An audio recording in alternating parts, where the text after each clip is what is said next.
Il y a quelques jours, j'ai eu la chance d'échanger par téléphone avec Gilda Le Prince, plus connu sous le nom de Mister Geopolitics sur YouTube.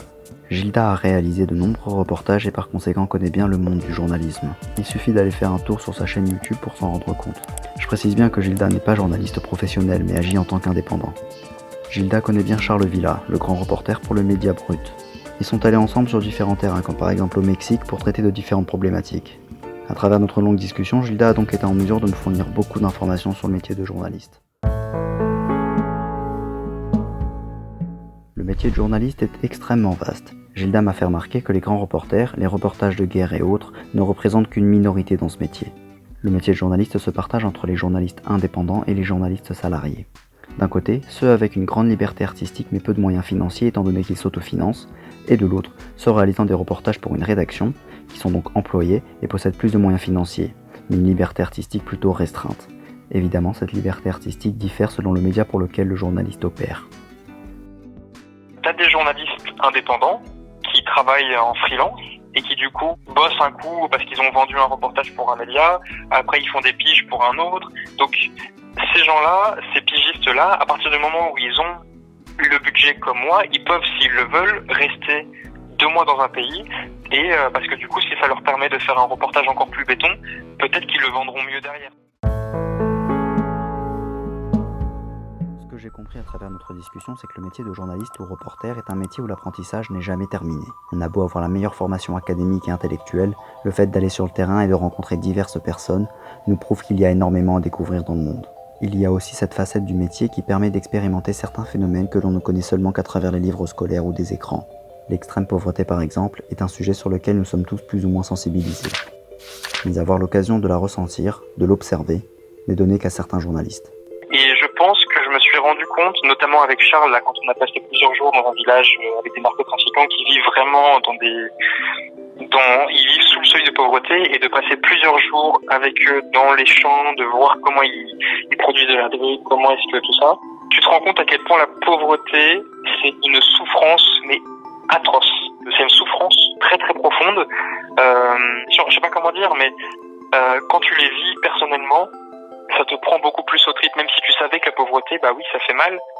Quand tu le vis vraiment profondément, bah je pense que tu es marqué au fer rouge par ça.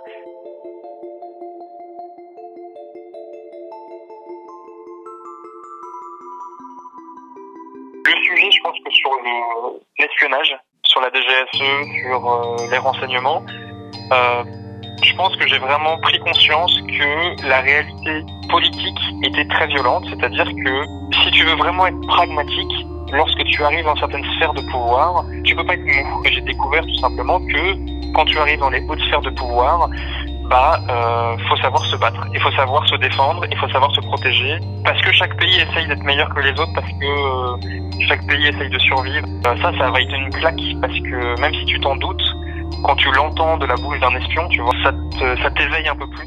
Gilda m'a fait remarquer qu'il est nécessaire d'avoir le contenu académique du phénomène en question, mais qu'aujourd'hui, les reportages requièrent une expérience du terrain.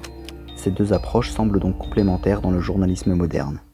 Quand tu vas sur le terrain, tu prends des baffes tout le temps, c'est-à-dire que tu apprends tout le temps. Tu apprends tous les jours. Tu vas interviewer un SDF, en fait, mine de rien, tu vas apprendre un truc. Quand tu vas rencontrer un narcotrafiquant, tu vas te rendre compte que ce que c'est que de vivre tous les jours dans la clandestinité, et que c'est horrible parce que tu sais pas quand est-ce que tu vas mourir, et qu'ils savent qu'ils vont mourir dans quelques années, tu vois. Enfin, tu découvres tous les jours des trucs. Et encore une fois, le meilleur exemple qu'on ait, c'est Charles Villa, qui lui fait partie de la nouvelle génération, tu vois, clairement de journalistes. Et je pense que s'il était là, il nous dirait que l'école, si tu peux la faire, fais-la, parce que clairement ça va t'ouvrir des portes et tout. Mais il faut que tu puisses travailler de ton côté l'adaptation aux nouveaux médias. Et pour avoir bossé avec lui à 2 endroits dans le monde, il est très pro. Il est très pro, c'est-à-dire quand on était avec les narcotrafiquants, par exemple, il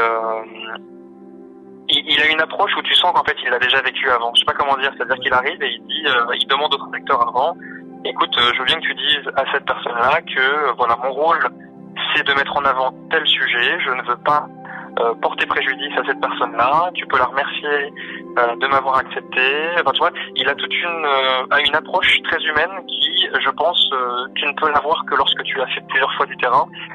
Et ça, je me rends compte qu'avec Charles, tu vois, même lui qui fait des trucs de malade aujourd'hui, qui est allé au Yémen, en Syrie et tout, il continue quand même de le faire, tu vois.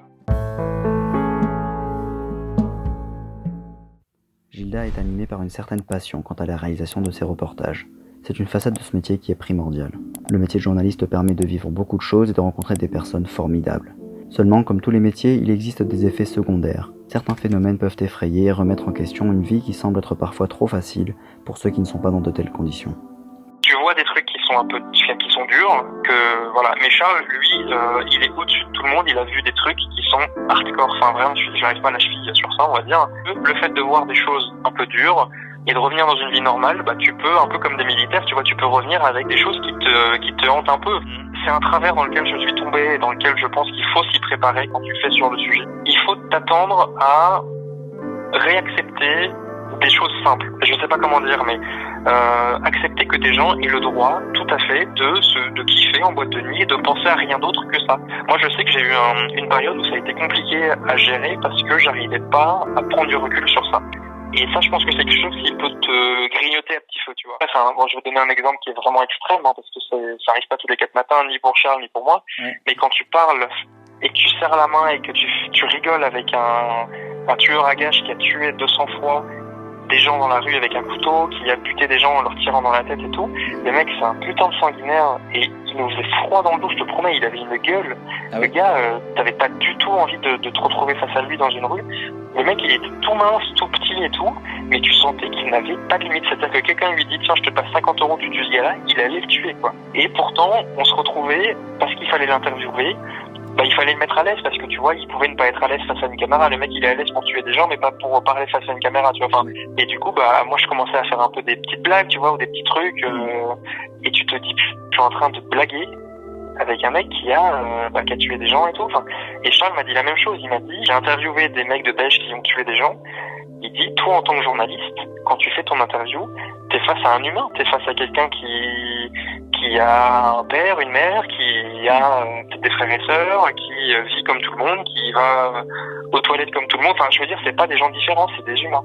Et il y a un côté extrêmement perturbant là-dedans. Et je pense que c'est les moments les plus perturbants que j'ai jamais eu. Le retour au pays, à la vie entre guillemets normale, après avoir réalisé de tels reportages, ne se fait pas facilement.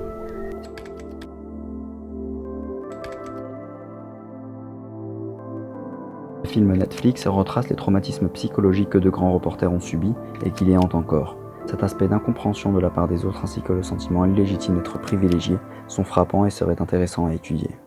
Merci d'avoir regardé cette vidéo. Cette longue discussion avec Gilda m'a permis d'en apprendre plus sur le journalisme et tous les autres métiers qui tournent autour de ce domaine. Gilda me fait part de son expérience sur et en dehors du terrain. Et c'était vraiment passionnant de se plonger dans le cœur de ces différentes aventures. Le moins que l'on puisse dire, c'est que le journalisme est un métier extrêmement enrichissant.